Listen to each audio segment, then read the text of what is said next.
perolehan saham, dia jadi anak saya. Ada transaksi between companies kan nggak ada cerita itu di sini ya? Bu. Belum ada. Oh, total aja gitu ya. Mungkin di sini juga saya sudah bertransaksi tuh dari awal-awal gitu ya. Dengan dia, kita kan nggak tahu nih nggak diceritain, misalnya dari 1 Januari sampai 1 Oktober itu sebetulnya saya juga bertransaksi kan nggak diceritakan gitu, nggak ada transaksi between companies kalau di sini ya, jadi langsung aja. Nah kalau misalnya tanggal 1 Desember ada jualan gitu, ya kan kita itu mau menghilangkan sales sama expenses yang bukan hak kita gitu kan, yang bukan punya kita. Kita mau menghilangkan income yang bukan punya kita, itu pre-acquisition earning. Nah jadi logikanya gimana kalau saya ada transaksi between company setelah saya menjadi induknya, saya mau menghitung mengurangi sales expense ya yang bukan hak kita. Nah, logikanya gimana?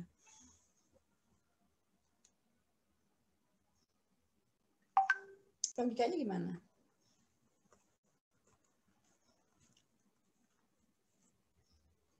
Untuk mencari jurnal sales pada interim 95 kali persentase bulan. 95 itu kenapa? Oh, karena 5.000-nya bahwa terjadi transaksi setelah posisi bahwa S menjual ke P inventory, harga jualnya 5.000 untuk mencari jurnal sales pada interim. Apakah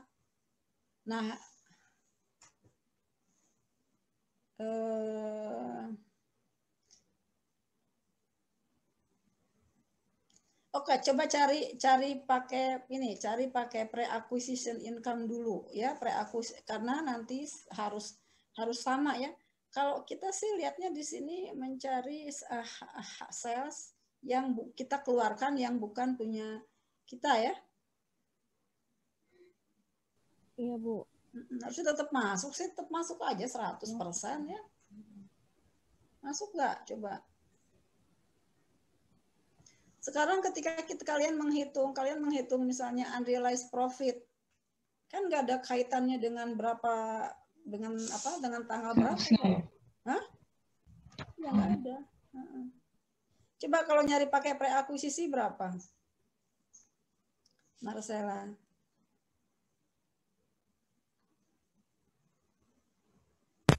Oke, tapi di soal terdapat juga penjelasan bahwa transaksi setelah akuisisi bahwa S menjual ke P inventory, harga jualnya 5.000. Jadi mungkin ini Bu, setelah akuisisi ada penjualan intercompany tapi belum belum dieliminasi. Ya pasti belum dieliminasi. Nanti kan tetap aja kan dieliminasi unrealized profitnya kan. Unrealized profitnya itu siapa? Yang COGS pada inventory itu kan untuk yang dijual. Kalau saya sih dikeluarin dulu aja ya si salesnya, karena kita kan mau mengoreksi sales sebelum kita miliki kan, gitu logikanya ya. Iya, Bu. Tadi kalau ada soal aja sih, Bu. Kalau ada soal kayak gitu. Oke, coba nanti dicari kalau maksud saya ada soalnya gimana? Yang tanya apa? Itu yang tadi kalau ada. Maksudnya jurnalnya yang tanya apa? Jurnal. Iya, Bu. Jurnal. Karena begini juga, itu kan bukan hanya masalah sales dan COGS ya. Itu kan masalahnya unsur-unsur income statement. Kalian perhatikan kalau kita menghitung pre-acquisition income itu kan larinya dari net income. Nah, net income itu kan komposisinya apa? Revenue dan expenses. Jadi bukan hanya sales dan COGS gitu di situ. Ada cerita operating expenses-nya. Bukan hanya sekedar COGS gitu ya. Jadi kalau kita kan mengurangi revenue-nya dan kita juga mengurangi expenses-nya. Nah kalau tadi sih oke deh, si sales itu bisa kita identifikasi ini yang terjadi setelah ini. Tapi kan bukan hanya sales dan COGS. Nanti kalau misalnya hanya sales dan COGS yang lain-lainnya gimana revenue? Oke, tapi nanti coba saya cek lagi ya. Baik, Nah, Bu. salah satu cara untuk ini benar atau enggak, coba cari pakai pre-acquisition income, sama enggak hasilnya? Ya, kalau menghitung pre-acquisition income, masuk nggak itu si income yang si penjualan yang 100.000? Dikeluarin nggak Keluarin sih? kan? Nah, karena kalau itu pakai pre-akuisisi, kenapa? Karena itu bukan itu transaksi sebelum terjadi, jadi nggak ada cerita Akuisisi. intercompany profit gitu Iya, kan. Bu. Pre-acquisition income itu kan income orang lain sebelum saya, jadi belum termasuk intercompany transaksinya gitu ya. Iya, Bu. Coba ya nanti dikerjakan terus dilihatin ke saya ya. Siap, Bu. Versi pre-akuisisi sama versi sales dan COGS, karena harusnya bukan cuma sales COGS, ada biaya-biaya yang lain ya. Terima kasih, Bu. Oke, tapi belum selesai jawabnya, Cela ya. Oke, Debbie mana Debbie? Hadir, Bu. Ya. Ya, izin bertanya Bu, jika akuisisi tanggal 31 Oktober, lalu diminta langsung membuat jurnal eliminasi. RE yang dieliminasi itu RE beginning 1 Januari atau RE per 31 Oktober ya Bu? Sekarang saya tanya dulu, ini kita bikin laporan konsolnya per kapan? Kalau per 31 Desember gimana, Bu? Kalau per 31 Desember, RE-nya oke. Si S itu akan menyajikan laporan keuangannya dengan saldo RE yang beginning atau yang 31 Oktober? S. Kan kita tuh kan ini laporannya P, ini laporannya S, terus di konsol. Nah, sekarang S menyajikan beginning return earning pakai apa? Return earning yang per kapan? Yang bikin yang 1 Januari, Bu. Iya, beginning dong. Nah, konsekuensinya apa kalau kita mengakuisisinya 31 Oktober? Berarti kan kita harus mencari berapa equity S saat 31 Oktober untuk menentukan eksesnya berapa kan gitu. Kalau yang dieliminasi mah ya 1 Januari, orang S itu per 1 Januari ya. Oh, berarti Bu, waktu jurnal eliminasi 31 Desember ntar yang eliminasi ekuitasnya itu tetap nilai RE-nya itu beginning ya? Oh. Iya, ini lihat nih. Ini di sini aja nih. Ya, kita belinya kapan nih? Kita mengakuisisinya kan 1 Oktober nih. Kalau ini kan nggak termasuk, ini kan akuisisi ya. Ini kan pas 1 Oktober saya menjadi 90%. Ya. Oke, ini lihat nih di sininya. Kan beginning. Berarti Bu, eksesnya doang yang kita cari dari cari dulu nilai ekuitas S di 1 Oktober gitu ya, Bu? Iya. Kalau untuk menghitung berapa selisih ya, berapa ekses kita ya. Oke, Bu.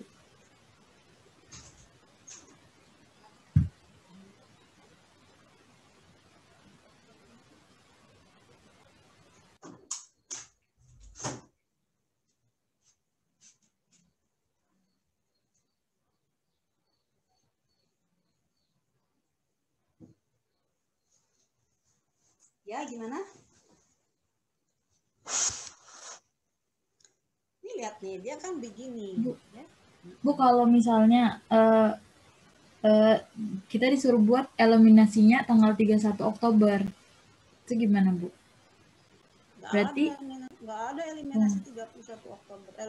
Kecuali 31 Oktober itu kita bikin laporan konsolidasi. Tapi nggak ada si beginning return earning si. Ini kan yang menyusun laporan keuangan siapa ini? Ini. S kan? Iya, Bu. Iya, emang S mau melaporkan per 31 Oktober. Oke, Bu. Oke, Bu.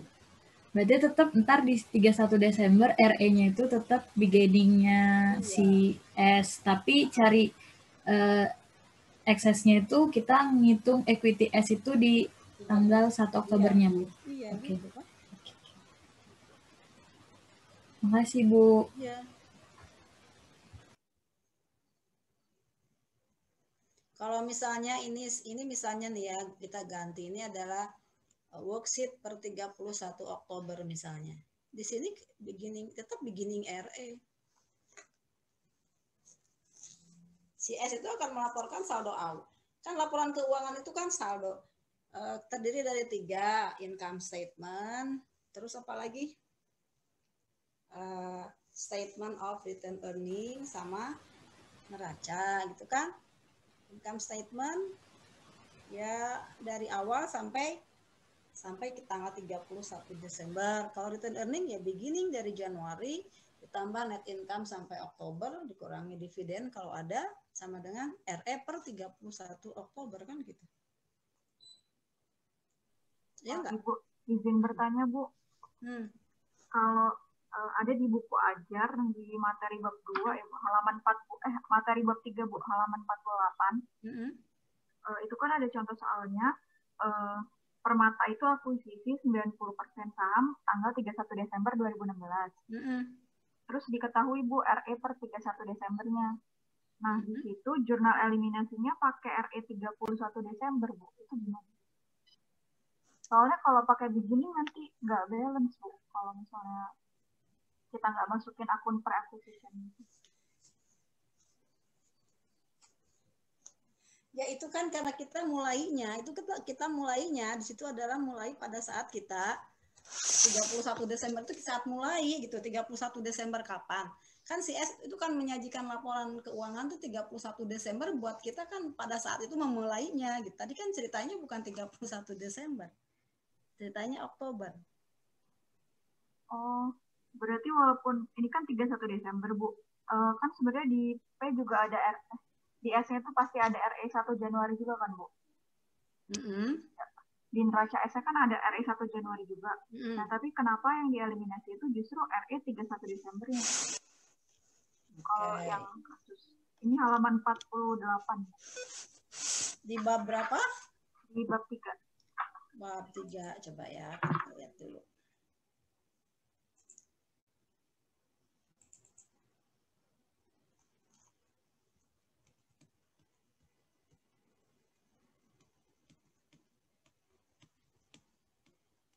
Saya lupa halamannya ya.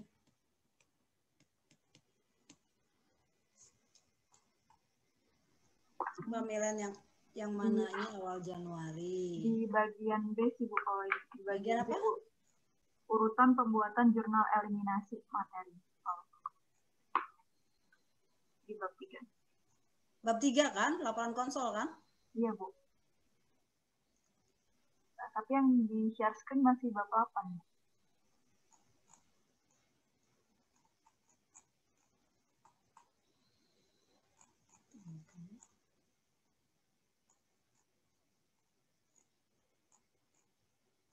Kalau di saya nggak ada. Ini? Yang di share screen masih bab 8 Bu, jadi nggak kelihatan. Itu dalam bentuk worksheet bukan? Iya Bu, tapi worksheetnya belum kelihatan Ibu. Belum kelihatan Ibu, masih bab 8 share screen. Mungkin bisa di stop share dulu baru di ini lagi Bu. Apanya? Enggak. Share screen. Enggak, itu nomor berapa? Karena kan beda ini. Itu ceritanya apa? Itu Bu yang ada gambar tabel, ada bagan Bu diferensial nilai investasi, nilai wajar aset. Nah di bawahnya itu ada contoh soal yang PT Permata. PT Permata? Iya. PT Permata, sebentar. Oh, ada di sini. Oh ini PT Permata. Ya sebentar.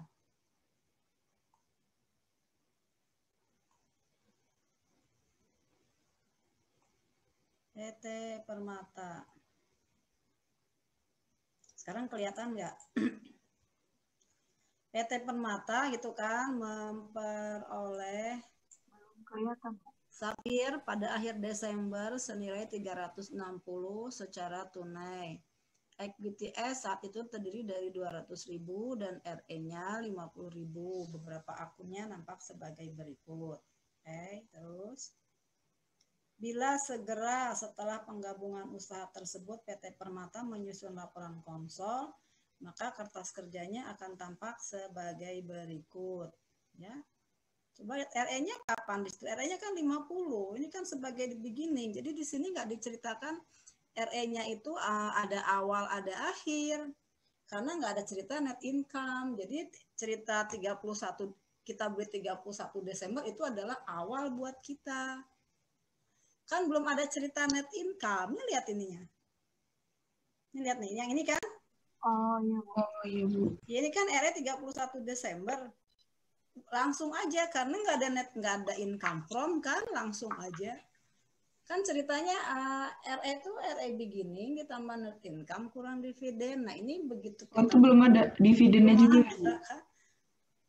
Makanya di sini RE 31 Desember itu kan sama dengan RE beginning. Iya. Ini beginning sama dengan ending karena kita belinya di akhir tahun pas lagi nyusun laporan keuangan. Maka ending di situ akan menjadi beginning. Gitu. Ini sih memang di sini apa namanya? Si S-nya itu nggak ditunjukkan sih apa namanya? Net income. Beginningnya berapa? Beginningnya ini kan nggak utuh nih, ya. Ini kan nggak utuh nih si PTS-nya itu kan cuma neraca aja ini kan, ya nggak? Maksud saya tidak ada khusus tidak ada statement of return earning, ada nggak di sini? Kan ini cuma neraca aja nih. Kalau kasusnya di sini, kalau misalnya si S-nya itu laporan keuangannya lengkap dari mulai income statement sampai ujung gitu, pasti di sini ada awal, ada akhir dong, cuma nggak dilihatin kan di sini. Ini kan nggak dilihat, ini kan neraca aja ini. Halo, ini neraca aja. Ada statement of return earning-nya nggak di sini? Nggak ada. Kalau misalnya si S-nya itu lengkap ya pasti ada dia. Pasti ada return earning dari awal terus sampai dengan akhir. Kalau di situ ya kita ngambilnya tetap yang akhir dong, karena itu beginning buat kita. Beginning buat kita gitu. Tapi kalau tadi 31 Oktober, terus S itu laporannya lengkap. Lengkap itu dari mulai income statement, kan menghasilkan net income ya enggak? Terus nanti ada beginning return earning, tambah net income, kurang dividen, sama dengan RE akhir. Itu kita ngambilnya RE beginning pada saat kita mengeliminasinya.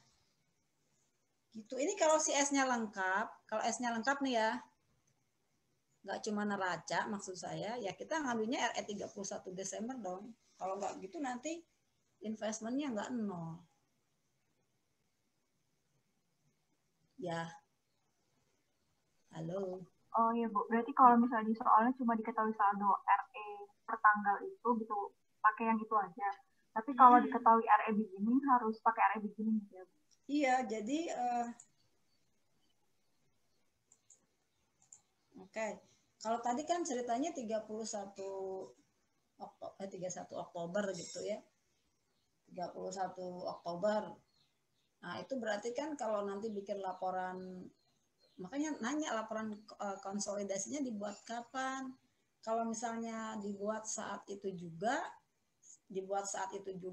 terus RE-nya RE yang saat itu harus ngitung lagi gitu. Maksud saya enggak, kalau 31 Desember kan si S itu kan lengkap ya enggak, dari beginning segala macam. Nah, tapi kalau saat itu juga kita menyusun laporan konsolidasi, maka buat kita beginning return earning-nya adalah beginning return earning yang harus dicari gitu. Oh, yang 31 Oktober berarti. Iya, harus dicari. Nah, yang tersedia itu kan dari awal. Yang ada, kalau yang ada di S kan awal. S kan nggak bikin laporan keuangan per 31 Oktober. Asumsinya 31 Desember ya. Berarti kita harus mencari posisi RS saat itu berapa. Ya. Oh iya Bu. Terima kasih Bu. Tadi saya menunjukkan bahwa kalau yang interim acquisition tadi, meskipun saya membelinya itu tanggal 1 Oktober, tapi laporan keuangan S itu kita tetap dari mulai 1 Januari, yang kita hilangkan 1 Januari. Kenapa? Enggak apa-apa. Coba lihat lagi ya. Coba kita lihat lagi yang perubahan kepemilikan yang ini coba.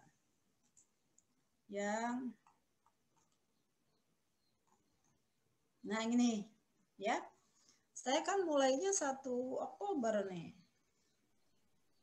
Kenapa beginning RE-nya yang saya hilangkan awal nih 90.000 ya. Coba. Ini kan nggak ngepas, ya nggak apa-apa. Kenapa? Kan ada cerita hilangkan di sininya. Ini kan ada di kita tidak mengakui seperempatnya. RE-nya biarin aja, nggak apa-apa. RE-nya biarin aja 90 ya. Nah, terus ini kan dari awal nih kita nggak mencari posisi per 1 Oktober, nggak usah. Ini beginning return earning aja. Kok nggak klop sih Bu? Ya nggak apa-apa kan. Di sini ada cerita pengurangan sales, pengurangan expenses.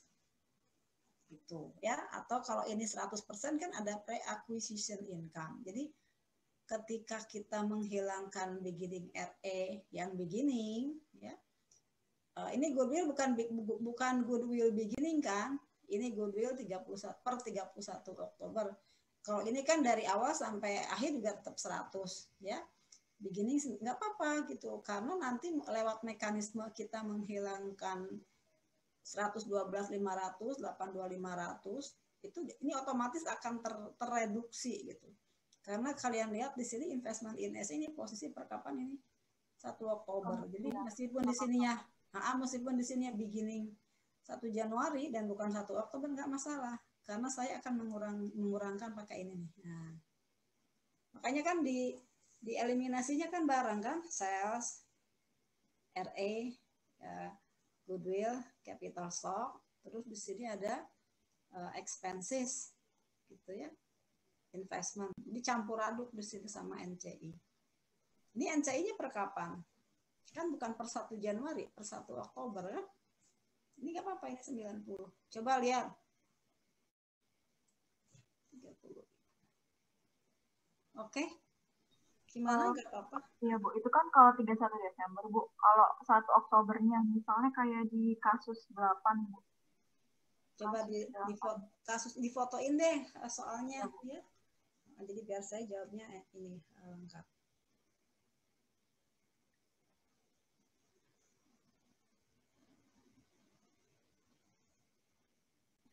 Bu, mau izin tanya Bu, selingan bentar Bu.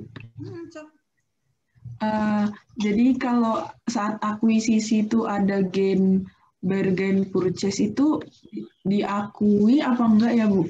Kalau diakui itu di akhir atau langsung saat akuisisi ya Bu? Saat akuisisi boleh, di akhir boleh. Oh, tapi tetap diakui ya Bu berarti? Iya, nanti gain. Itu kan sama dengan goodwill ya enggak? Kalau goodwill kan dianggap harta ya. Kalau gain itu kan keuntungan.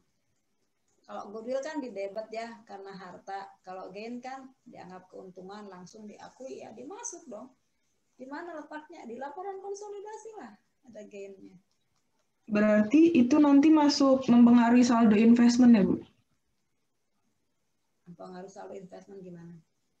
Kan itu misalnya diakui kan berarti investment in S pada gain bargain. Untuk metode equity-nya maksudnya? Iya Bu. Iya. Investment pada income itu. Investment pada income. So, itu berarti ceritanya cerita equity-nya dong. Ya. Iya. Kalau cerita konsolnya ya gain-nya kelihatan kan nanti. Kelihatan nggak sih? Goodwill kan muncul tuh. Kalau di konsol saya belum menemukan Bu kasusnya. Ini oh ya, kurang baru ya. Yang equity. Iya. Kalau equity nggak kelihatan, dia masuk ke income from investment. Berarti dia masuk ke mempengaruhi saldo investment kan Bu? Iya, nambah. Oke. Investment pada income. Oke, baik Bu. Terima kasih. Iya.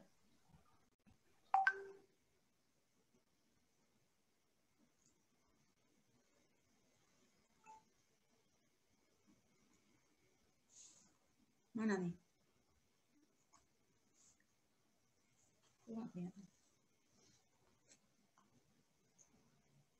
Saham dengan membeli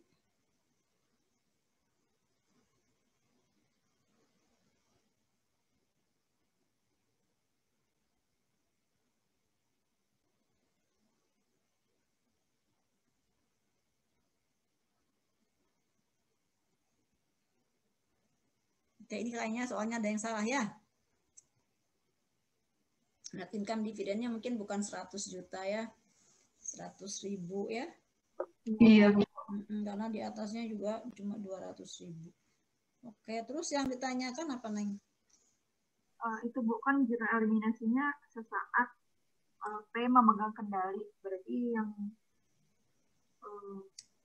buatlah jurnal eliminasi saat P memegang kendali atas S. Iya, Bu. Itu RE-nya tetap beginning, terus nanti ada pre-acquisition atau... Berarti kalau sesaat P memegang kendali, kapan itu memegang kendalinya? Pertama kali kan dia 31 Desember, Bu. Hah? 31 Desember. Terus kenapa? Sebentar saya tanya dulu. Buat zona eliminasi sesaat P memegang kendali atas S itu kan sama dengan kita membeli 75% saham saat 31 Desember kan gitu? Iya, Bu. Nah, terus kenapa? Ya, itu berarti jurnal eliminasinya tuh nanti muncul pre-acquisition, terus pakai nggak ada di sini nggak ada cerita pre-akuisisi dong. Oh, berarti pakai RE-nya harus yang 31 Desember ya, Bu? Jadi ini kan seolah-olah kita, ini kan menurut saya ini adalah sama dengan kita membeli 75% saham 31 Desember 2016. Karena dari 1 Januarinya sampai 31 Desember itu saya hanya 25% metode equity aja. Berarti nanti jurnal eliminasinya cuma RE 31 Desember, terus sama ekuitas yang lain gitu kan, Bu? Nggak usah pakai pre-acquisition atau... Nggak ada di situ nggak ada cerita pre-akuisisinya. Oh, iya, Bu. Terima kasih, Bu. Oke. Ibu, ya. Berarti itu NCI-nya pakai yang fair value ya, Bu, yang nilai wajar, Bu? Sebentar. Yang di soal itu.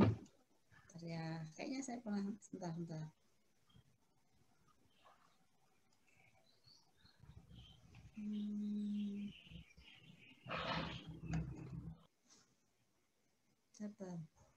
Kayaknya saya pernah ngebahas itu deh ya. Mana ya, lupa.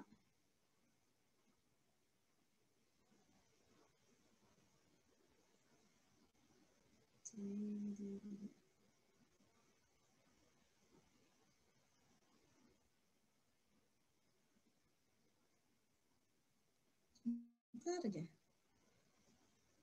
Oke. NCI nggak ada NCI expense nggak? Nah, itu Bu. Nggak tahu Bu saya. Adanya NCI equity aja kan 25% ya. Yang beginning itu Bu adanya ya? Beginning NCI. Jadi kan ini seperti kita itu, tadi saya bilang kita memperoleh saham 75% per 31 Desember 2016. Itu seperti gitu. Jadi kita belinya 31 Desember langsung 75 gitu. Seperti begitu. Jadi nggak ada cerita pre-acquisition income karena memang kita belum ada cerita income pre-akuisisi. Kalau pre-akuisisi itu kan ceritanya sudah jadi induk sama anak ya. Kita ada cerita induk anak gitu kan. Nah, ini induk anaknya per 31 Desember. Jadi sebelumnya dari 1 Januari sampai itu nggak ada cerita pre-akuisisi. Ini mah kayak kita beli 75% 31 Desember. Hayo cerita, sudah ada pre-acquisition income belum? Orang income-nya aja belum ada. Yang ada kan ya saat saya 25%. Iya nggak? Oh, iya Bu. Iya.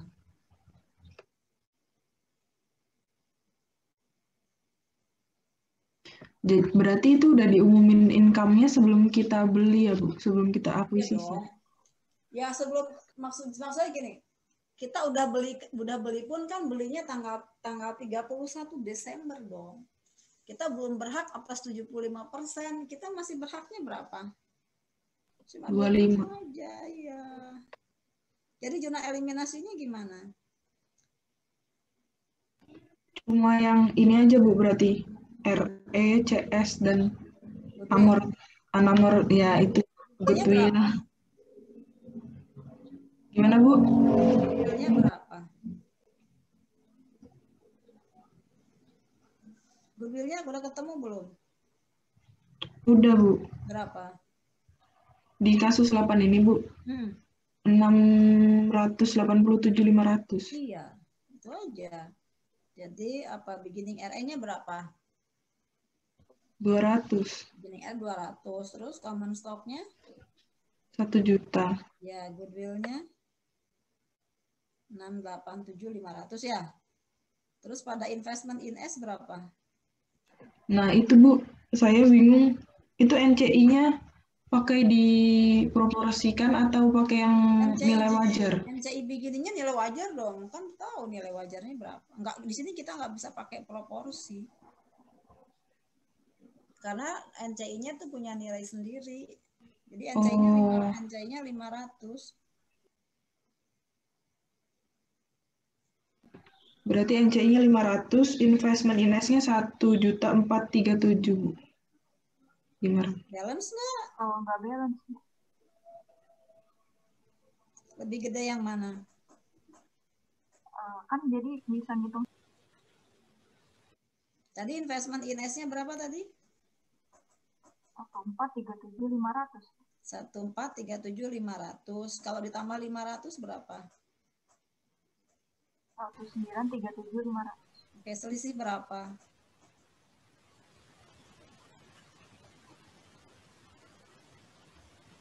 Selisihnya berapa? Selisihnya 50.000, Bu. Lebih yang kayaknya di situ ada yang salah ya. Kalau ini saya kirim ininya ya, itu tapi saya juga masih kurang 25 ya. Ini kalian tuh kelas 5.13 kan ya? Iya, Bu, 5.13. Oke. Itu coba dicek gitu ya. Saya hanya tuh udah dibuka itu, udah saya kirim.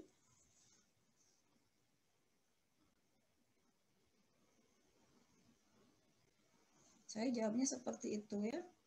Jadi pertama kan investment in S pada kas, terus investment in S pada income from S 25 itu bukunya si ini ya. Bukunya si P ya. Oh iya. Terus kas pada investment. Terus investment in S pada kas 1 juta. Terus unrealized holding gain ya. Investment pada unrealized holding gain 125 ya. Sehingga total saldo investmentnya 1 setelah pembelian yang kedua ya, itu kan berarti 300 ditambah 225 dikurang 12.500 tambah 1 juta tambah 125 ya, ketemunya 1.437.500. Ya, terus kita bandingkan fair value sahamnya berarti kan 1.437.500 tambah 500 NCI ya. Dikurangi aset netonya berapa? Aset netonya 1.200.000 ditambah income dan dividen. 1.250 ya. Jadi goodwill-nya 687.500 ya. Iya, Bu, kalau pakai RE beginning nggak balance ya, Bu? Kalau pakai RE 31 Desember balance. RE 31 Desember berapa di situ? 250.000. Ya, karena kan tadi kita si 31 Desember itu kita mulai mengendalikan gitu ya. Jadi di situ harusnya beginning RE-nya pas kita beli tadi berapa? Oh, 250, Bu. 250 di situ ya. 250. Ini jurnalnya benar kalau gitu ya. Terus jangan lupa kita ada kalau 200 ya. Ini soalnya.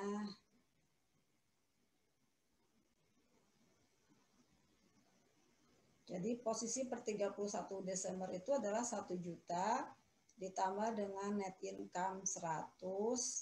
Kok 1 juta sih? 200 ribu ya? 200 ribu ditambah net income 100 dikurangi dividen 50. Jadi pada saat kita beli itu dia 250. Jadi bukan 200 gitu ya. Coba dibenerin itu jawaban workbook-nya ya. Berarti pakai RE yang terbaru ya, Bu? Karena ya itu tadi kan bukan masalah RE terbaru, karena kita itu mengendalikannya, menguasainya ya menjadi 75%-nya itu adalah per 31 Desember 2016.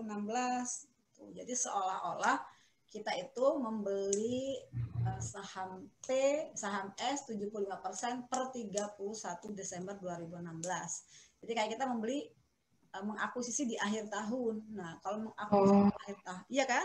Jadi kita bukan seperti memang itu akuisisi akhir tahun gitu, karena saya membeli 75% itu adalah pas 31 Desember, sehingga pada saat itulah ada cerita jurnal mengeliminasi.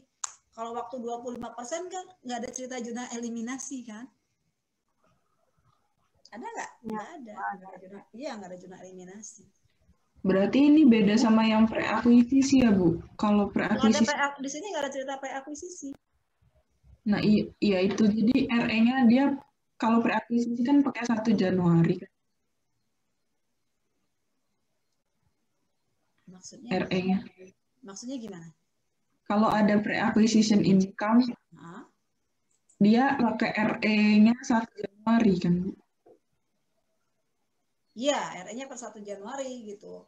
Kalau acquisition income itu, kalau ada pre-akuisisi itu ceritanya adalah saya memperoleh 75%-nya tidak 31 Desember 2016, tapi antara 1 Januari 2016 sampai 31 Desember. Kalau saya ujung-ujung jeger jadi 75 per 31 Desember itu nggak ada cerita pre-akuisisi, karena saya baru menjadi parent itu 31 Desember 2016. Saya baru jadi parent 31 Desember 2016.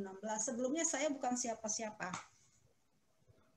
Sebelumnya saya hanya punya saham hanya punya saham 25% gitu. Bukan induk. Jadi berarti kalau parent, iya, induk itu pas 31 Desember aja.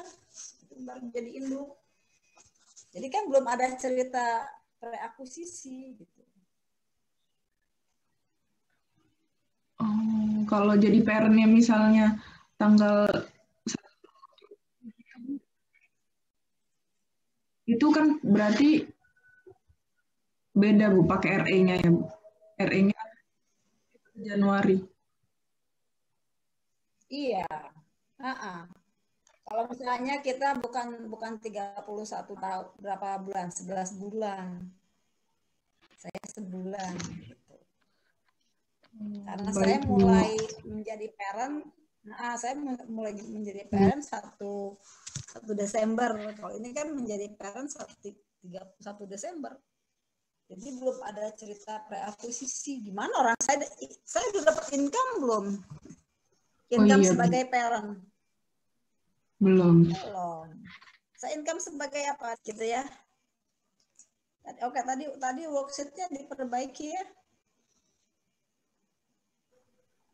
Tambahin itu.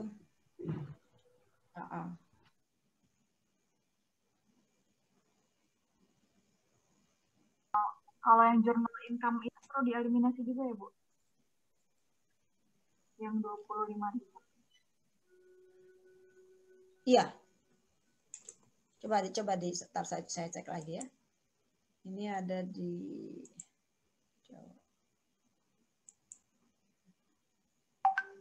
bentar ya.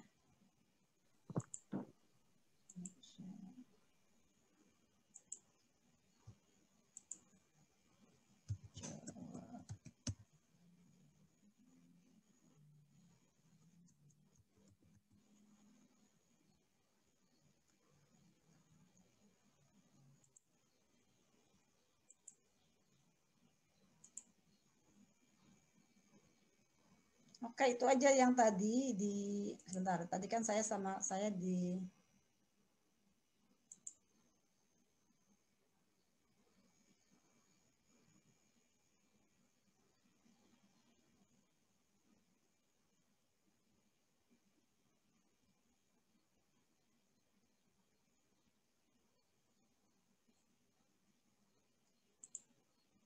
Nah, ini saya download dulu ya. Saya juga lupa.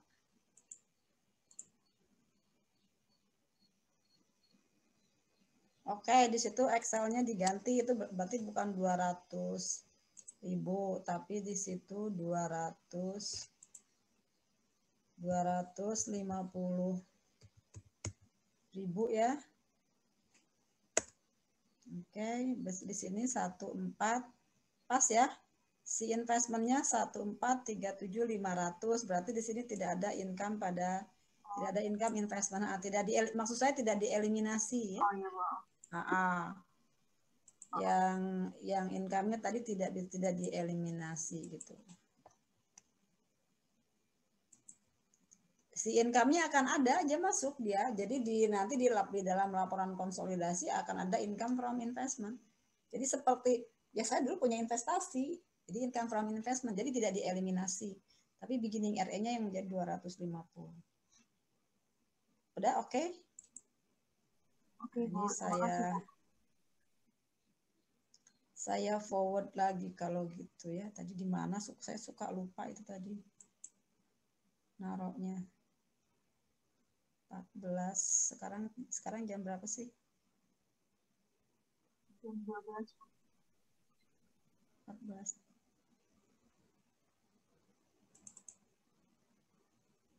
Iya.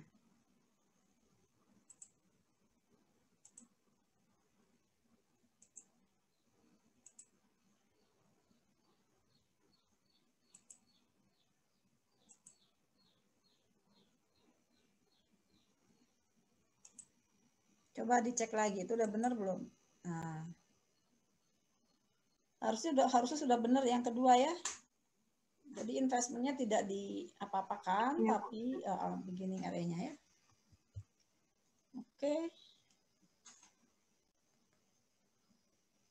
Tadi yang nanya apa tadi, yang siapa? Marcella ini aja di foto soalnya ya. Jadi biar saya bisa kelihatan. Bu, mau bertanya, Bu. Ya. Kan di bab 7 ini sebenarnya agak banyak gitu ya, Bu, konsepnya ya, Bu. Nah, perintilan.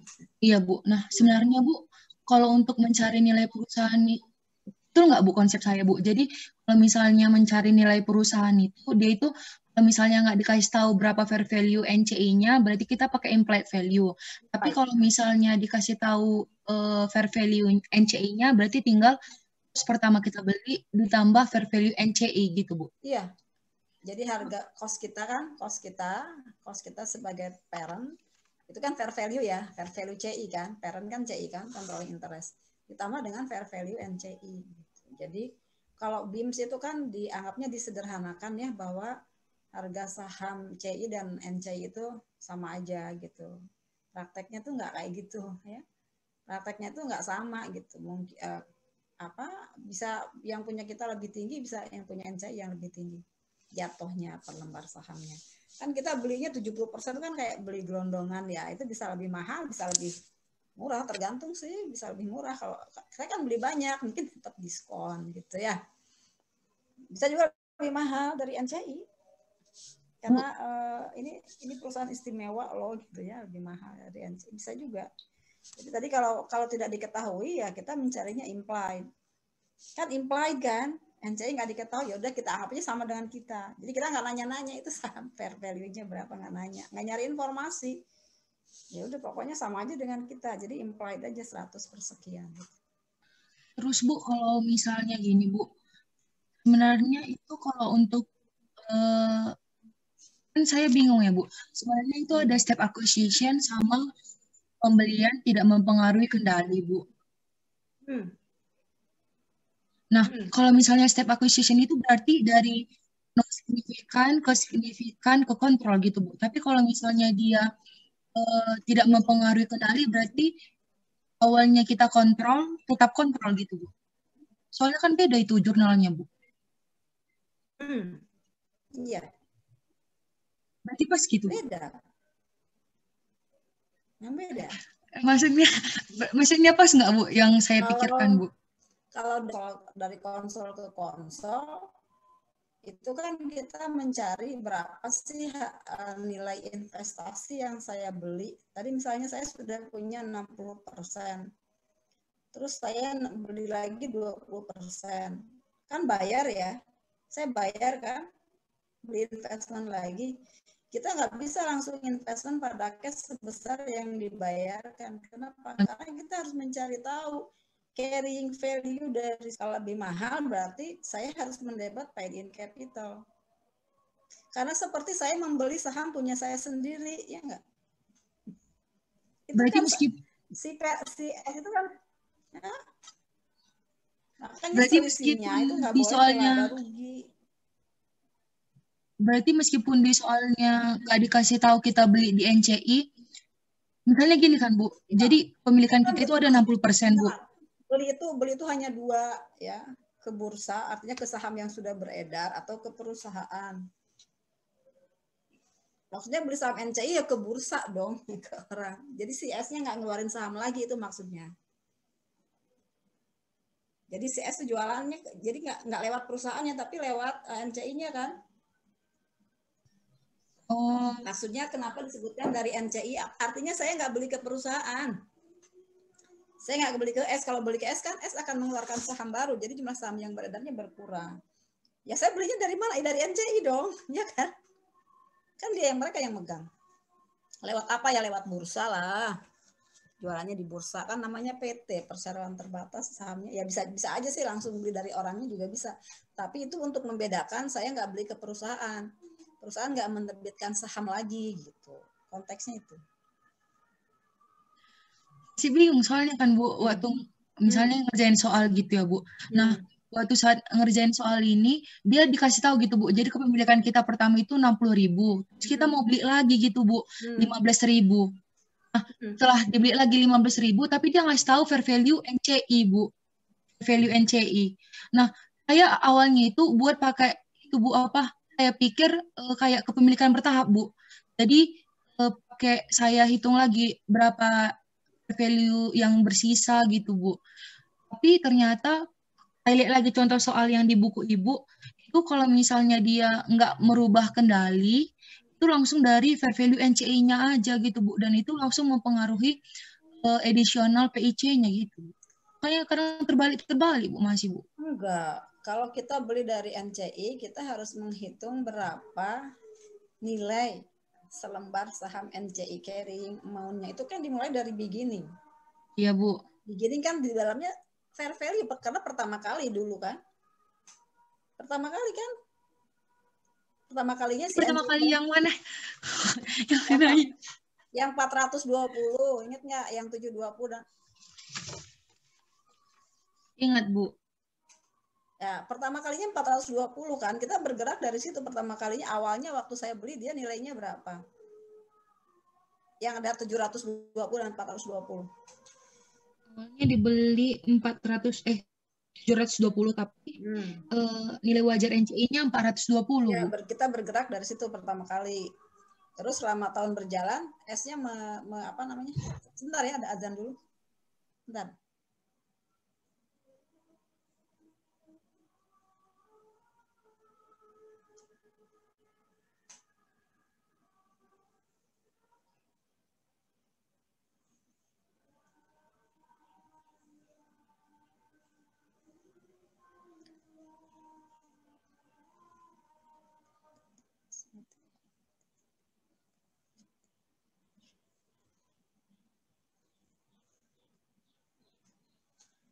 Oke, Putri. Oke, Bu. Kan ceritanya itu si waktu payable itu 720, terus NCI-nya S itu 420. Jadi kita mulai kita ceritanya kan nambah ya. Iya, Bu. Ya, PB dari NCI. Jadi yang harus kita hitung adalah nilai saham NCI. Pertama kali kan 420. Terus nambah equity-nya S 110. Bagian dia kan 30%. Jadi 33 kan? 33 tambah 420 menjadi berapa itu? Berarti 453. Terus kita beli sepertiganya kan? Iya, Bu. Sepertiga kali 453. Nah, itu saya bayarnya berapa? Saya bayarnya 170 ya, uang kasnya 170, tapi nilai investment yang saya beli bukan 170, itu 153. Kalau misalnya dia step akuisisi, dia itu misalnya dari 25% menuju 60% gitu, Bu. Makanya dia mempengaruhi gen gitu ya, Bu, berarti? Iya, jadi kalau dari 25%, kemudian kita menjadi misalnya menjadi 60%. Nah, pas kita 60%, berarti kan belinya 25 tambah 35 ya? Iya, Bu. Pertama 25, terus nambah 35. Nah, saat nambah 35, kita harus, karena kita sekarang menjadi pengendali, yang 25% itu harus dinilai kembali berdasarkan fair value pada saat saya dapat kendali. Oh, iya, Bu, udah paham, Bu. Tapi itu ditambah fair value NCI ya, Bu, berarti. Kalau nggak ada cerita fair value NCI di situ. Bukannya untuk mencari nilainya itu apa ya, Bu? Ini ada saya lihat segini, Bu. Jadi goodwill sama dengan fair value dari yang kita terima ditambah fair value sisa, baru ditambah NCI dikurang sama net asset, Bu. Mencari goodwill awal. Iya, Bu. Ya kan kita mencari goodwill pada saat diakuisisi kan, Bu? Iya, kan saya ngitung dulu dong. Saya ngitung dulu ya. Jadi kan tadi 25 sama 35. Ya. Bu. Yang 25 mah kan dulu mungkin jurnalnya investment pada kas, udah terserah lah mau pakai cost mau pakai equity, terserah asumsinya waktu itu ya. Terus pas pada saat 35 saya menjurnal dulu, saya belinya dengan harga keluar uang berapa yang 35. Saya jurnal kan investment pada cash. Ya. Terus yang 25% ini, yang 20% dinilai kembali dengan harga sekarang. Harga pada saat saya beli yang 35 itu dinilai. Kalau harganya naik, saya jurnal lagi investment. Berarti investmentnya naik kan, investment pada gain. Nah, itu kan berarti punya saya jadi 60. Tambahkan dengan fair value-nya CS, itu total nilai saham perusahaan. Kan saham perusahaan itu kan yang megang saya sama NCI. Saya sekarang jadi 60, NCI-nya 40. Nah, yang punya saya itu kan yang 25 dinilai ulang dengan harga sekarang, dan yang 35 harga sekarang, totalkan, ditambah dengan fair value NCI, itu total nilai saham perusahaan, kan gitu. Berarti itu NCI-nya itu berarti untuk mencari nilai perusahaannya sebenarnya kan, Bu? Total nilai saham. Total nilai saham kan, tadi kan kita ceritanya saham nih, saham saya 60%. Si NCI yang 40% kan. Nah, sekarang fair value-nya berapa? Totalkan, itu adalah fair value perusahaan. Itu nilai saham perusahaan. Bandingkan dengan neracanya, book value-nya. Nah, selisihnya adalah excess. Excess-nya sama, total excess gitu. Nanti dialokasikan ke berbagai akun juga, itu cuma kita nggak diceritakan di situ, biar gampang udah goodwill aja. Itu bukan cuma goodwill itu kan kalau si aset netonya dinilai dulu berdasarkan fair value kan. Oh ternyata sama. Nah, masih ada selisih antara cost sama fair value, baru itu goodwill. Kan gitu kan ceritanya. Itu yang kalau ini kan untuk mempermudah aja, udah selisihnya semuanya ke goodwill. Ya, kan nggak ke goodwill semua. Kalau excess ingat nggak? Ke inventory, kemana kan gitu. Nah ini dipermudah aja, udah goodwill aja. Kalau nggak goodwill misalnya paten, gitu kan bisa. Bu, yang lain sama, selisihnya ke goodwill atau ke paten. Berarti kalau misalnya kan ini kan enak ya, Bu, goodwill. Tapi kalau misalnya dia paten itu kan ada amortisasi ya, Bu. Nah, di amortisasinya ini kita sesuaikan kan, Bu? Berarti net income dikurang sama amortize expense-nya gitu kan, Bu? Jadi yang NCI yang 30% kali 110, ingat nggak? Kenaikan equity-nya. Iya, Bu. Itu 110 harus dikurangi dengan itu dong. Kurangi sama amortisasinya kan, Bu? Berarti. Ya, gitu. gitu, betul. Kalau dia 420 kan termasuk paten tuh, atau termasuk goodwill di paten lah ya kalau diamortisasi. Itu kan udah masuk di 400. Terus begitu kenaikannya, ya kenaikannya harus dikurangi dengan amortisasi. Berarti pembelian ini intinya sama kayak penjualan gitu, Bu. Lihat dia hilang kendali atau enggak gitu ya, Bu. Iya. Oh, maksudnya tapi kalau pembelian berarti menambah kendali gitulah berarti ya, Bu. Iya. Menjadi pengendali. Iya, menjadi pengendali gitu berarti ya, Bu. Pada saat menjadi pengendali kita harus melakukan 2 hal. Pertama, menghitung ulang apa? Saham yang sebelumnya dimiliki dengan nilai sekarang. Pertama, ya. Kalau naik kan berarti investment pada gain. Jadi ada gain. Iya, Bu. Yang kedua, saya menghitung sekarang saya sudah jadi pengendali. Harus menghitung adanya excess. Excess itu adalah kalau NCI-nya diketahui fair value-nya, berarti kan fair value saya yang 25 sama yang 35 ditotalin, ini termasuk laba tadi, ditambah fair value NCI. Itu adalah total nilai perusahaan, total sahamnya, nilai saham.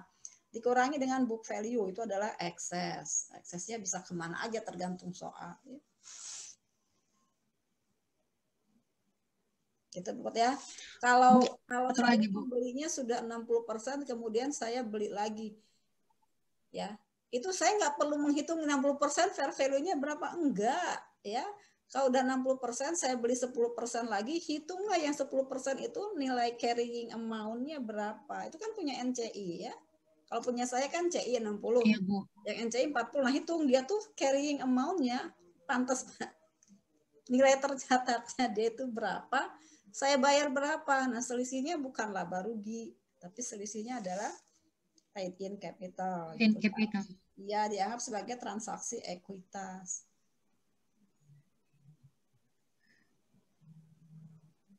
Kalau jual gimana? Kalau jual tanya dulu, kalau sampai hilang kendali ada 2 hal, ya. Yang pertama, kalau hilang kendali kan ada 2 tuh, ada yang dijual, ada yang masih ditahan sahamnya. Masing-masing yang dijual ya berarti dinilai sebesar harga jualnya berapa, carrying amount-nya berapa, selisihnya adalah laba rugi pelepasan saham. Terus yang sisa ini juga harus dinilai berdasarkan fair value saat ini. Selisihnya ya kalian boleh menyebutnya sebagai unrealized holding gain. Kalau saya sih menyebutnya laba rugi karena transfer kategori. Ya, karena asalnya dari konsol sekarang mungkin menjadi trading atau menjadi AFS. Jadi kategorinya sudah pindah. Makanya saya menyebutnya sebagai laba rugi transfer kategori. Terserah lah ya. Unrealized holding gain juga nggak masalah, tapi yang jelas harus dinilai berdasarkan fair value-nya. Gitu. Jadi baik yang dijual maupun yang dipegang itu harus ada penilaian ulang berdasarkan fair value-nya. Karena waktu kita konsol kan nggak pakai fair value. Waktu saya konsol kita pakainya boleh cost, boleh equity kan gitu. Nah sekarang begitu kehilangan kendali, dua-duanya pakai fair value. Nah kalau asalnya si P itu pakainya cost, biarpun dia misalnya 90%, tapi dia pakainya cost, boleh kan?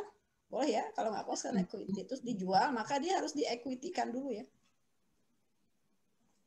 Adalah di situ itu kayak catch up gitu ya Bu berarti? Iya, kayak catch up.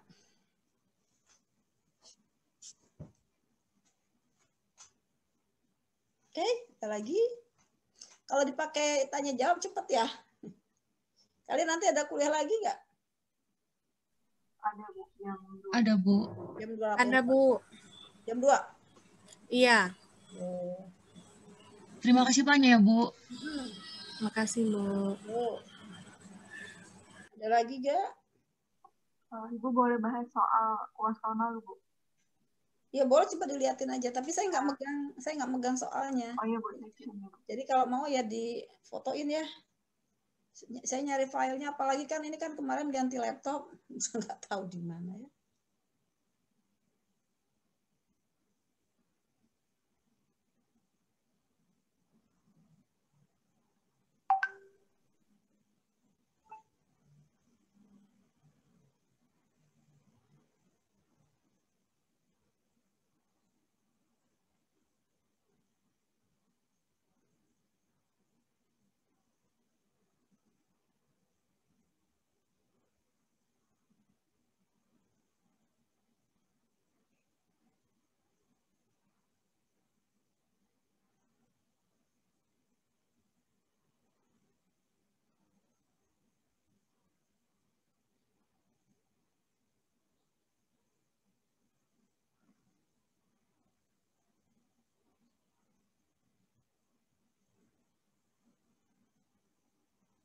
Halo? Ada pertanyaan lagi mana? Itu Bu, soalnya Oke. di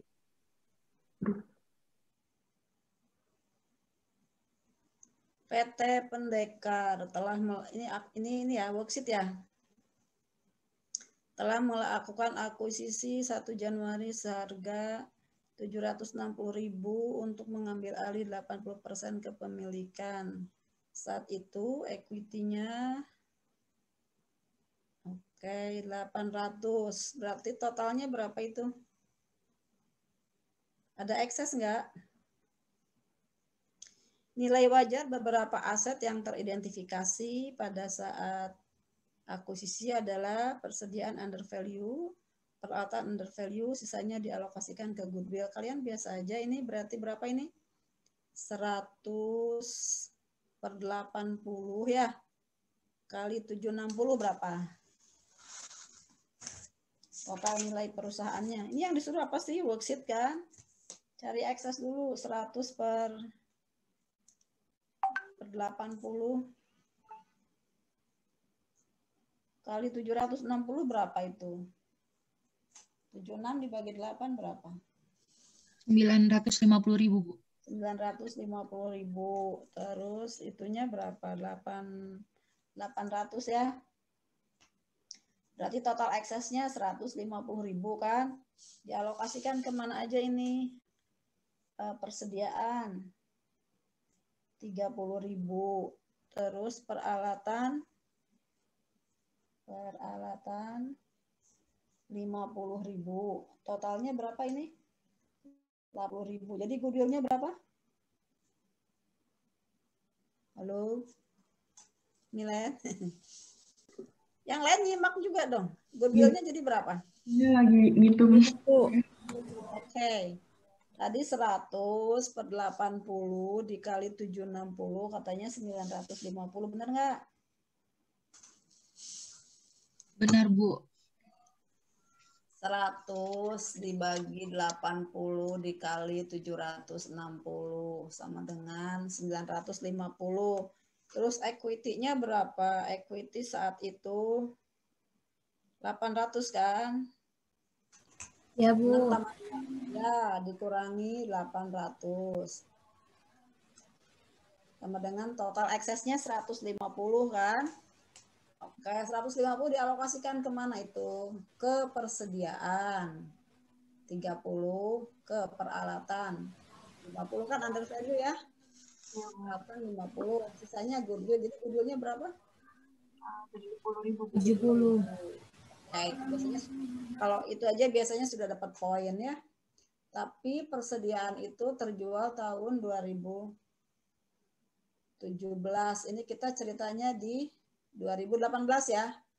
Worksheet-nya ya. Berarti persediaan nanti udah nggak relevan lagi tuh ya. Untuk amortisasi persediaannya. Peralatan under value-nya 50. Masa manfaatnya 5 tahun. Berarti setahunnya berapa? 10.000 ya. Kayak ingat-ingat itu ya.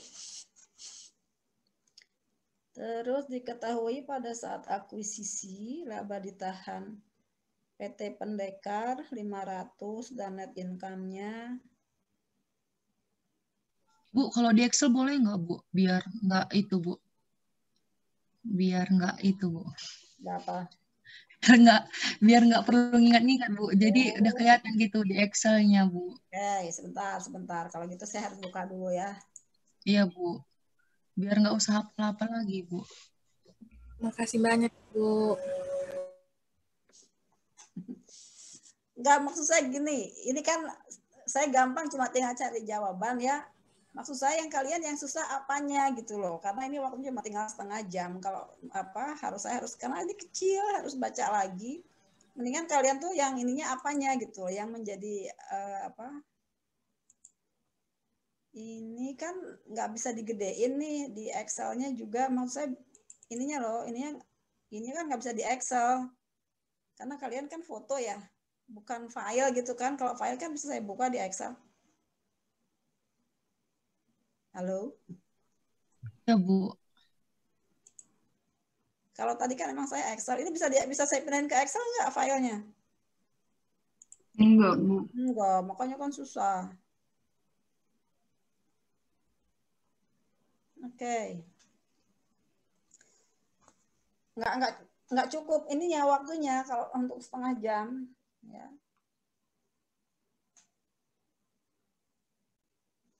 Oke. Maksudnya kalian saya buka Excel-nya. Oke, saya buka Excel-nya. Tapi bukan soal ya. Iya, Bu. Mana tadi Excel saya? Oke, ini ya. Ini saya ganti di sini ya.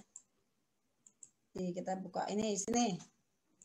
Ya, gitu maksudnya. Gitu, Bu. Iya Bu, jadi enggak itu Bu, jadi enggak itu. Ini tadi total nilai perusahaan berapa tadi? 950. Implied-nya ya, implied value-nya, implied. Nah, itu kan 100 sama dengan tadi 100 dibagi 80 dikali berapa tadi? 760.000 ya, ketemunya 950. Terus equity-nya tadi 6 sama 8 ya, 800 ya. Iya, Bu. Oke, berarti ini apa nih? Excess, total excess. Oke. Total excess. Oke, terus ini dikurangi. Oke. Terus alokasinya kemana? Inventory Bu, under value 30.000 Bu. Ya, alokasi excess. Inventory 30.000. Terus apa tadi peralatan? Iya Bu, equipment-nya 50.000. Peralatan 50.000. Oke, terus berarti di sini goodwill ya. Goodwill-nya sama dengan ini kan, ini ya, kurang 30. Gitu kan? Terus apa lagi? Amortisasinya. Amortisasi. Oke, amortisasi peralatan kan. Ini kalau ini kan enggak ya. Dia tahun 2017 paling nanti saya nggak tahu apakah ada manfaatnya untuk yang lain, tapi ini kan terjual di tahun 2017, jadi tahun 2018 kan sudah tidak diamortisasi. Ini kan tahun 2018 kan bikin worksheet-nya kan? Oh iya, Bu. Jadi ini tinggal amortisasinya sama dengan ini dibagi 10 tahun ya? 5 tahun Bu. Oh, 5 tahun? Iya Bu. 5. Gitu ya. Ini amortisasinya ya. Oke, terus apa lagi? Diketahui pada saat akuisisi laba ditahan PT Pendekar sebesar 500, net income-nya 300, dividennya 100, diketahui dividen PT. Oke, ini PTP dulu ya. Ini maksudnya ini P, oke P. Waktu itu RE-nya berapa? Awalnya 500.000. 500.000. Kelihatan. 500.000. Oke. Terus ditambah dengan apa? Net income ya, net income-nya punya dia ya. Net income-nya punya dia, artinya tidak termasuk income from pada saatnya. Tapi kan memang pada saat diakuisisi laba ditahan Pendekar dan net income-nya ya dia belum dapat dari siapa-siapa ya. Akuisisinya tanggal kapan? 1 Januari. Pada saat akuisisi laba ditahan, pada saat akuisisi laba ditahan 500, terus net income-nya seperti income 2017. Oke, ini ini beginning-nya 500 ditambah dengan net income itu kan maksudnya. Net income-nya 30.000. 300.000. 300 ya, kurang 1 nolnya. Oke. Terus dividen 100.000.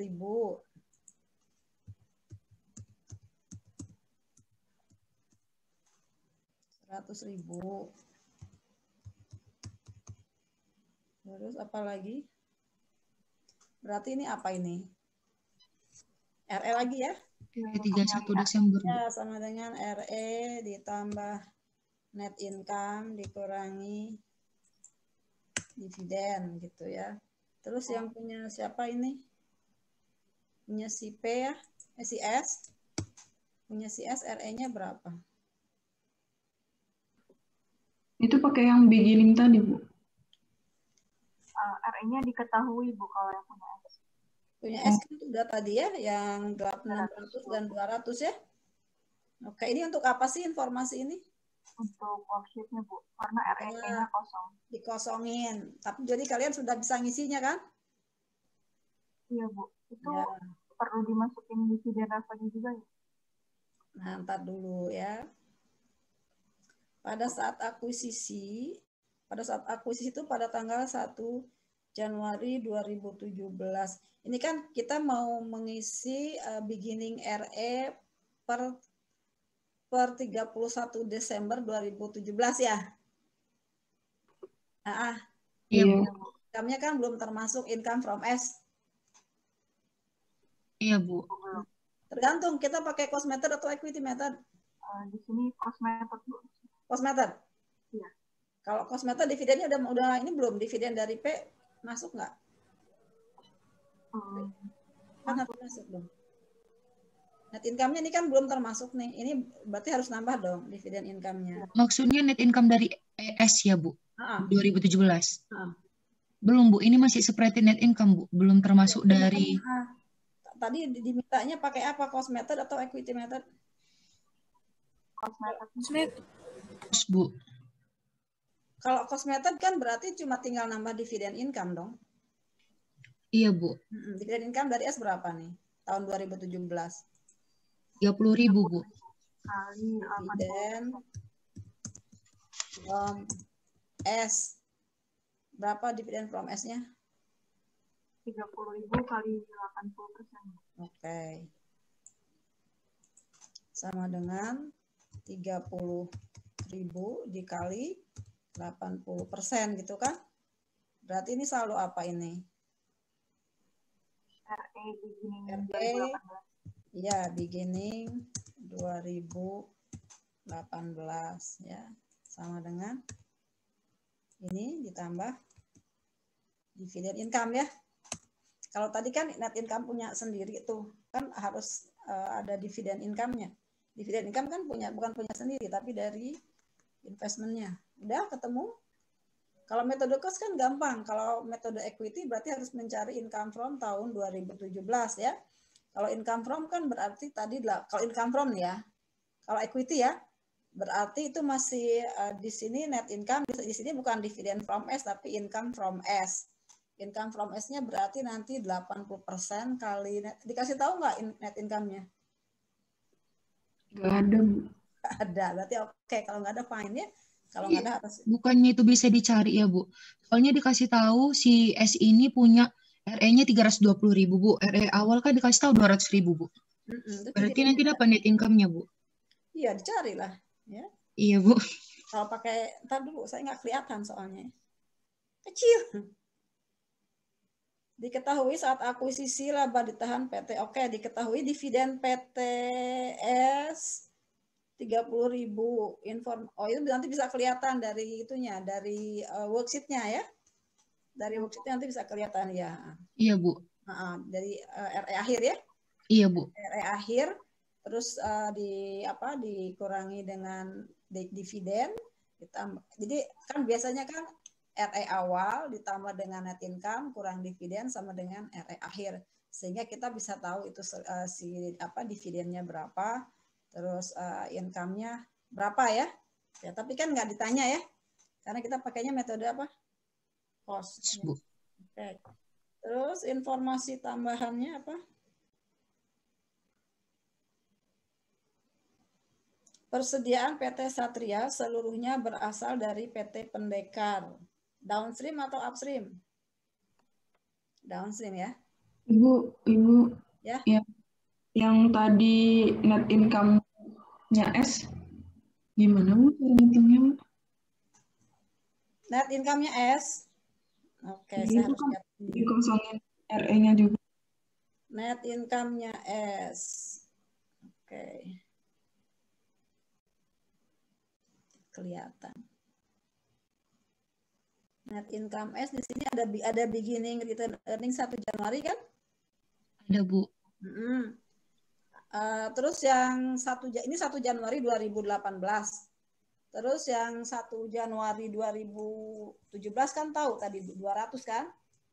Jadi kan 200.000 ya, ditambah net income-nya X ya, tambah net income, kurang dividen 30.000 kan? Oh. Iya Bu. Sama dengan 320 kan? Iya Bu. Oh, gitu loh. Awalnya kan tahu tadi 200, net income-nya kan nggak diketahui nih. Ini maksudnya kalau kita pakai metode equity kan kita harus mencari income from. Berarti harus mencari net income-nya S. Ya. Ini kan beginning RE 200.000 tambah net income S itu yang X belum tahu. Dividennya kan tahu tadi. 30.000. Sama dengan 320.000. Jadi NI-nya kan tinggal dibalik aja. NI-nya sama dengan 150 Bu. 20 tambah 30 kurang 200 kan gitu. Ya. Jadi berapa NI-nya? NI-nya 150 Bu. Nah, jadi nanti kalau mencari income from S-nya gimana tadi?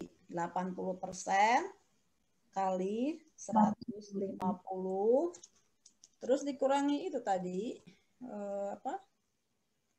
kurangi ayat 30.000 tuh inventory, kurangi amortisasi tadi berapa? 10.000. Terus ada unrealized profit nggak? Persediaan PT Satria seluruhnya berasal dari PT Pendekar. Itu berarti downstream kan? S beli dari P. Ya, berarti kan P yang jual downstream. Itu bukannya untuk itu Bu, 1 Desember 2018 Bu. Oh, bukan 2017 ya? Okay. Iya, bukan 2017 Bu. Berarti cukup yang itu tadi aja Bu, net income sama. Harusnya sih. Ada tuh di bawahnya tuh.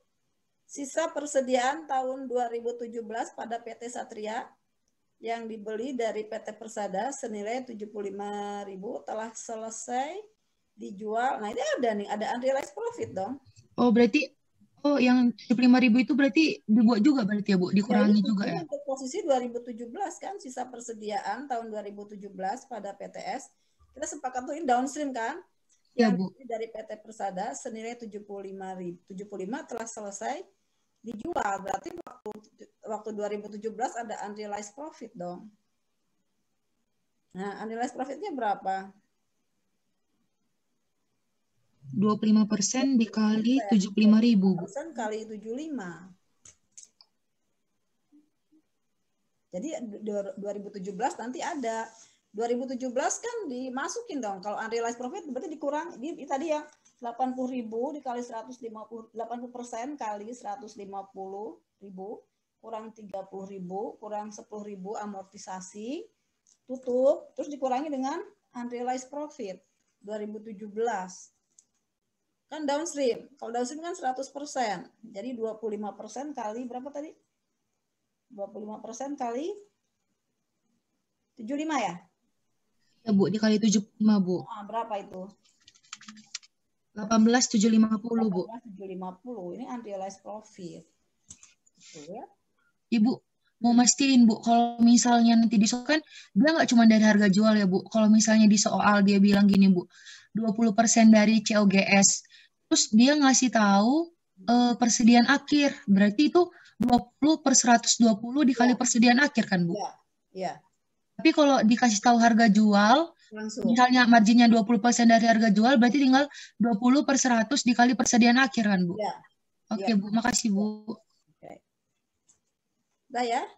Itu kalau kita tadi mencari pakai equity ya. Berarti kan di sini bukan dividend from S, tapi di sini income from S.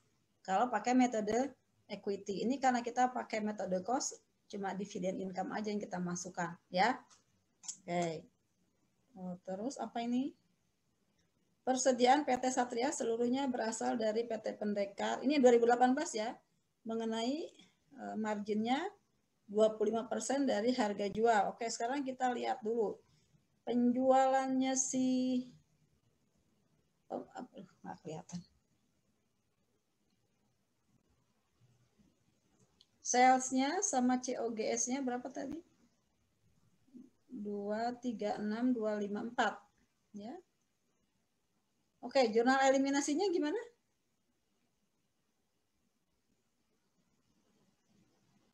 Persediaan PT Satria seluruhnya berasal dari PT Pendekar. Dan PT Pendekar mengenakan margin. Oke.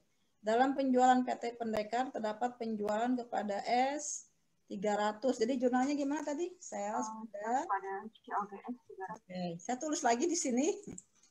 Oke, sales. Karena saya itu biasanya orangnya ngebayangin gitu ya. Saya nggak suka nulis ya. Buat saya udah kebayang gitu ya. Ini ada 4 perusahaan ya, Bu? Salah itu kayaknya saya. Oh, berarti salah aja berarti kan, Bu? Pokoknya ceritanya PS gitu aja saya. Soalnya ini ada Pendekar, ada Sada, ada itu, Bu. Jadi saya bingung. Udah jadi 4 perusahaan gitu, Bu. Kalau ini kayaknya salah Ya, gitu. Ada Pendekar sama ada Satria, ada Strada, ada siapa lagi? Ada Persada, Bu. 3 kali. Enggak, Bu, ada 4, Bu. Ada Satria, ada Pendekar, ada Strada, sama ada Persada, Bu. Makanya tadi saya udah bingung juga, Bu. Berarti ini salah tipe berarti ya, Bu? Tipe lah ya. Udah itu PS aja. Makanya saya kalau ujian tuh, kalau saya bikin soal, udah PS aja. Karena saya suka lupa ganti gitu ya. Misalnya pas lagi bikin soal, saya pakainya Panda. Begitu pas ke bawahnya kok jadi ganti, pindah gitu. Kadang suka lupa gitu ya. Ini nggak Pendekar. Ini kan Pendekar, ceritanya udah Pendekar sama Satria, P sama S aja gitu ya. Kalau kalian ketemu soal seperti udah mikirnya P sama S aja. Ya, nggak usah macem-macem ya. Oke, jadi tadi gimana?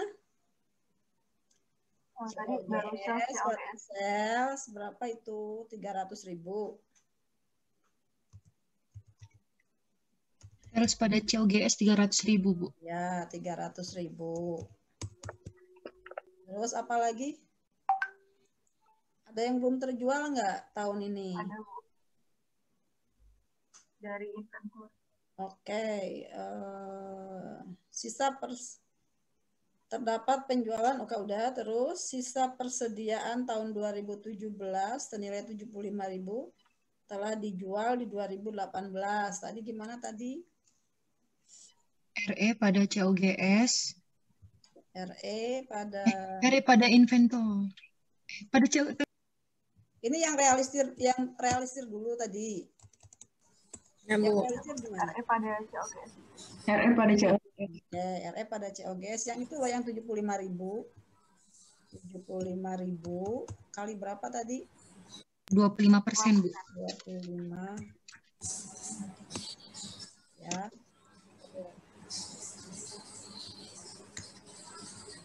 Terus ada yang belum terjual nggak tahun 2018 tadi?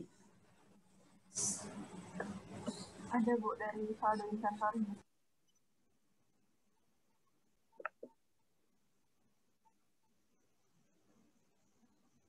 Di mana tadi? Oh iya, ending inventory-nya ya. Iya. Tidak ada informasi di sini. Kenapa? Karena semuanya. Semuanya dari sana. Oke. Berarti di sini COGS pada apa? Ending inventory ya.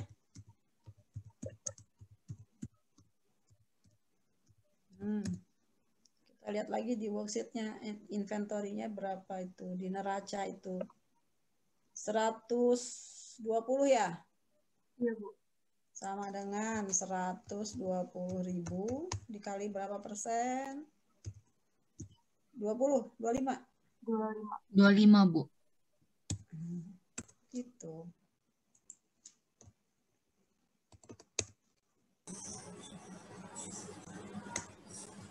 Terus apa lagi? Bangunan, Bu. Membeli bangunan 1 September 2017 dengan harga 148, book value-nya 24. Jadi laba berapa itu? 24 ya. Bangunan ini digunakan untuk kantor cabang. Berarti 24 dibagi 4, totalnya 6 bulan ya? 6.000 ya? Iya, Bu. Upstream, Bu. Upstream ya? Iya, Bu. Oke, gimana kalau upstream? Berarti dikali Kita di sini berarti bangunan berarti ada 2 dong jurnalnya. Ya. Iya, Bu. Tahun yang kan ini ceritanya 2017 sama 2018. Oke, kalau yang 2018 kan related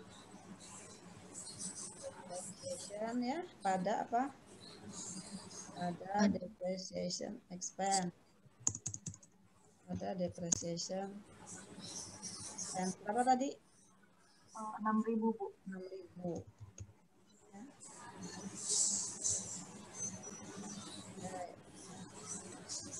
Terus yang upstreamnya RE ya? RE. Pada NCI Equity. Oke, NCI. Terus apa? Accumulated. Depreciation. Ada apa? Equipment ya? Building. Apa sih? Beli apa sih tadi? Building, Bu. Bangunan, Bu.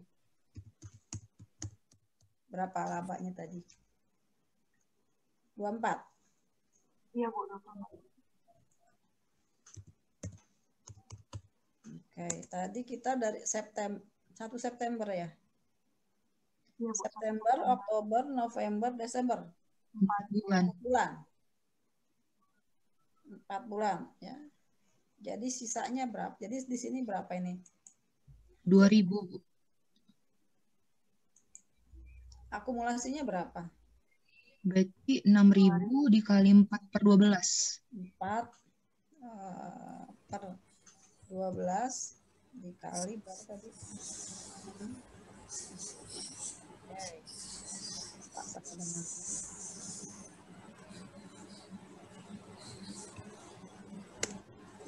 Sini berapa RE-nya? Berapa persen tadi? 80%. 17.600. Kali berapa? Dikali 22.000.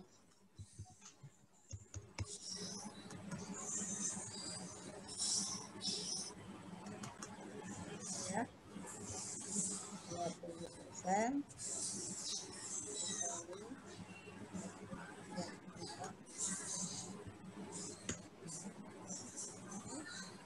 Terus apa lagi? Yang land, Bu. Ini sebidang tanah dengan harga 120 dan book value-nya 125. Berarti loss ya? Kita jurnal apa loss? Land pada loss ya? Land pada loss.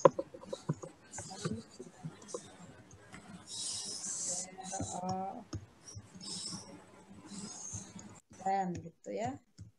Berapa di sini? 5.000. Sebetulnya asik juga sih ya kalau apa ujiannya tuh pakai Excel gitu ya. Iya, Bu. Iya, Bu. Asik banget, Bu. Kalian nggak perlu ngapus-ngapus, salah tinggal Apalagi amortisasinya, Bu. Oke, terus PT Pendekar membeli obligasi ya. Jangan lupa sebelum obligasi mah harus ngitung. Tuh yang itu aja dulu, yang tadi yang peralatan tadi, jurnalnya gimana? Yang excess tadi. Oh. Yang di atas yang 50, yang 10.000 itu jurnalnya gimana? Depresiasi expense. Okay. Depreciation expense pada ada akun itunya enggak? Akun peralatannya enggak? Ada akumulasi? Ada. Boleh akumulasi ya. Kalau ada ya. Kalau nggak ada langsung ke peralatan. Ya. atau peralatannya accumulated depreciation, atau langsung ke peralatan, tergantung di worksheet-nya akunnya apa gitu ya. Ini 10.000 ya. Oke. Ini. Ya, gitu. Terus apa lagi? 40% obligasi dengan harga 82.100 pada 2 Juli 2017. Pada saat penerbitan obligasi PT Satria, yaitu 1 Juli 2016, obligasi dijual dengan harga 213 dengan nilai par 200 setengah tahunan, yieldnya 8%. Obligasi tersebut membayar kuponnya 1 Januari 1 Juli serta jatuh tempo dalam waktu 4 tahun. Marketnya ini beda ya. Yang satu 8%, yang satu 9%. Berarti ada cerita apa? Constructive gain atau loss. Ini merupakan satu-satunya yang kayak ini downstream atau upstream? Yang obligasi? Upstream, Bu. PT Pendekar membeli obligasi PT Satria. Jadi Upstream. Oke. Nah, sekalian itu sebelum sibuk dengan apa yieldnya beda, lihat dulu jangan-jangan sudah ada gitu. Sudah ada belum di sini atau dikosongin? Mana oblig investment in kelihatan. Oh, dikosongin ya investment in bond-nya. Jadi mau nggak mau kalian harus bikin apa? Tabel. Oh, harus bikin tabel. Tapi waktunya cuma tinggal 7 menit lagi. Bu, kalau di ujian nanti nggak buat tabel boleh nggak, Bu? Tabelnya di Excel. Tapi di kertas ujiannya nggak usah. Tergantung diminta atau enggak. Kalau misalnya, biasanya kan di soal nggak diminta tuh, Bu, tabel amortisasi. Tapi cuman perhitungannya, cuman jurnalnya doang. Boleh nggak, Bu, nggak usah dibuat tabel, Bu, biar menghemat waktu, Bu? Iya, Bu. Iya, boleh, nggak apa-apa. Kecuali disuruh ya. Oh, kalau misalnya dibilang buatlah tabel amortisasi dan tabel untuk debt sama bond, berarti buat. Tapi kalau nggak ada, nggak apa-apa kan, Bu? Nggak apa-apa. Oke, Bu. Langsung aja. Bu. Ya, saya tutup di portalnya dulu ya, sebentar ya. Oke, Bu.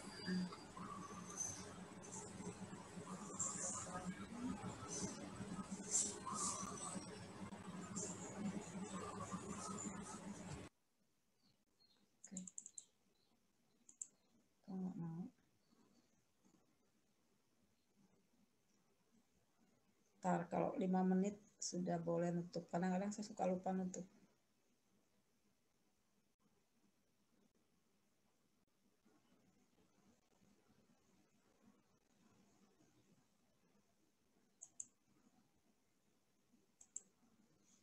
Oke, gimana tadi kita lanjutkan sedikit. Ini kalau sampai selesai kayaknya nggak bisa ya. Ya, Bu, jurnal. Tapi yang jelas karena yang satu yieldnya itu 8%, terus yang satu yieldnya 9%, berarti kalian harus bikin tabel. Terus yang satu itu yang mulainya dari 1 Juli ya, posisi 1 Juli 2017 ya tadi ya. Ya. Jadi ceritanya 2016, Bu, yang si S nerbitin bonds. Pada saat penerbitan PT Satria mulai 1 Juli 2016, padahal kita sekarang posisinya udah 31 Desember 2018. Jadi kalian masing-masing mencari berapa saldo investment in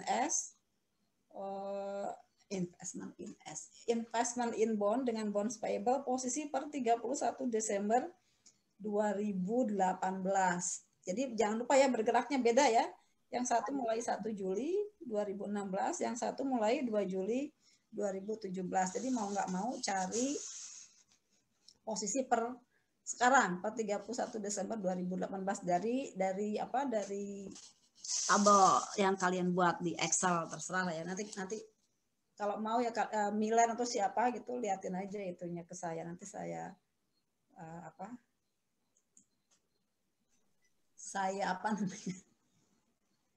saya lihat benar atau enggaknya gitu ya si tabelnya. Nah, dari situ kan nanti kalian, ini kan udah tahun ketiga, pasti akunnya bukan gain atau loss ya, bukan constructive gain, constructive loss ya. Tapi kalau ini metode cost berarti ke RE ya. Kalau gain berarti nanti RE-nya di kredit, tapi kalau loss berarti RE-nya di debit nanti. Karena ini sudah tahun ke 2018, pembeliannya udah terakhir tuh 2017, jadi udah setahun yang lalu, udah lewat setahun ya. Jadi sudah menggunakan akun RE atau investment.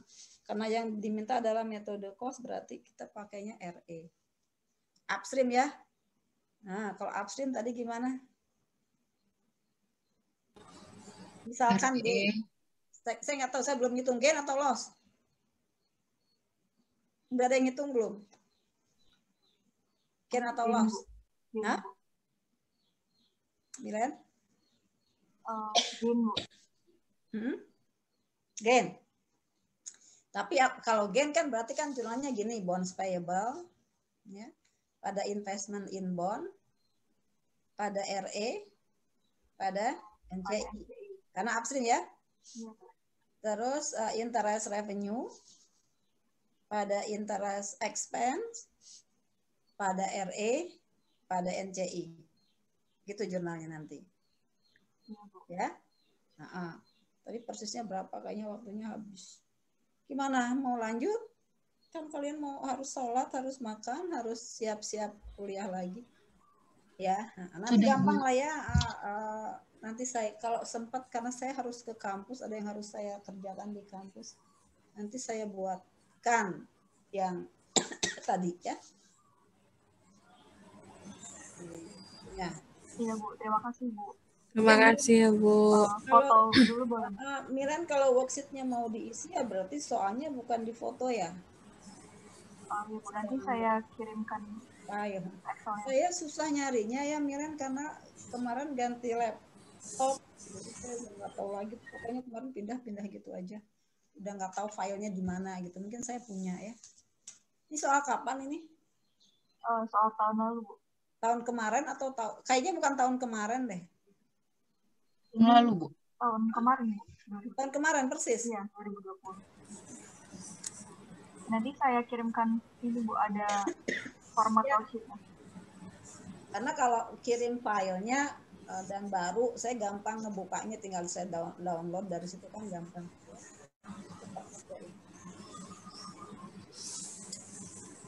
Oke, sampai sini dulu.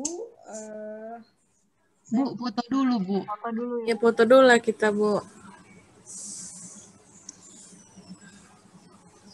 Aja saya kelihatan nggak? Ntar saya harus putar yang agak kelihatan ya.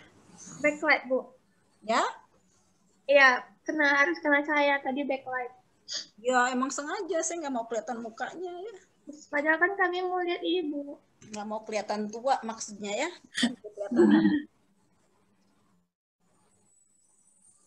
Oke, ini juga kacamata juga untuk menyamarkan ketuaan. Kenapa capek saya dengan daring itu, karena saya harus selalu di depan laptop, di depan. Nggak mau kan pegang HP terus, karena semua informasi kalau nggak ada laptop di HP. Jadi matanya capek. Oke. Segini udah kelihatan kan ya? Kelihatan banget, Bu. Banget. Oke, siapa yang mau memfoto? Ini pertanyaan kelas tadi sama kelas ini beda ya. Oke. Siapa yang mau memfoto?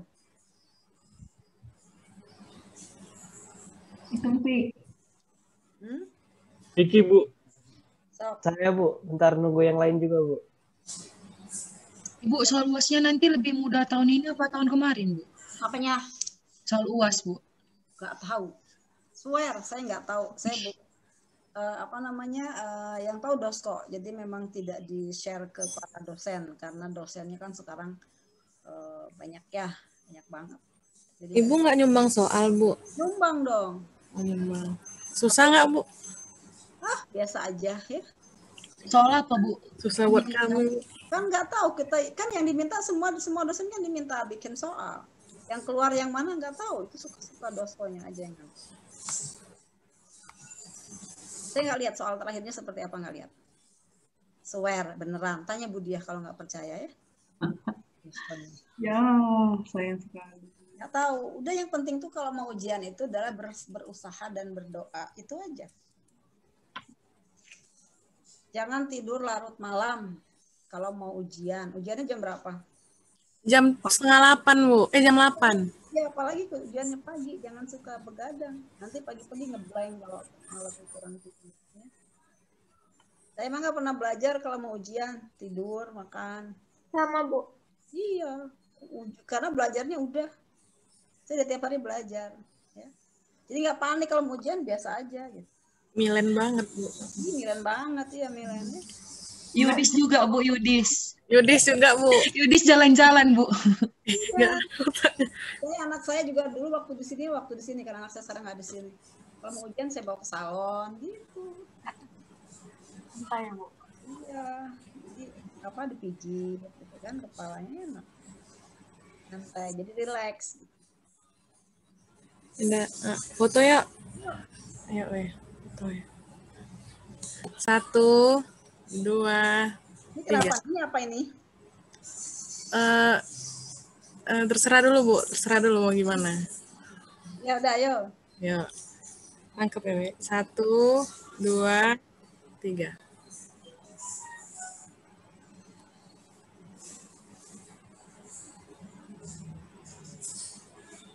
Udah, Fik?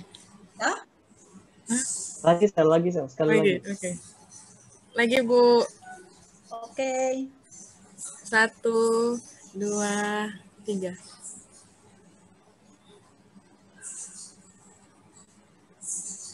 Udah. Terima kasih, Bu. Makasih, Bu. Makasih, Bu. Ya, maaf Bu, ya. doain ya, Bu. Doain kami, Bu. Lancar. Baik-baik ya, Bu, meriksanya, Bu. Iya, Bu. Yang sayang, Bu. Tambah nilainya ya. Tambah doanya. Tambah doanya. Kalian tuh tambah doanya, minta doa sama orang tua ya, Bu, tolong doakan saya. Nanti pas kalian lagi ujian, ibunya zikir, ibunya berdoa tadi masjid, di gereja, di mana, pokoknya minta doa sama orang tua ya. Itu biar kita dimudahkan. Oke. Terima kasih banyak, Bu. Ya, terima kasih, Bu. Terima kasih banyak, Bu. Makasih, Bu. Makasih, Bu. Love you. Ya, love you too. Ya.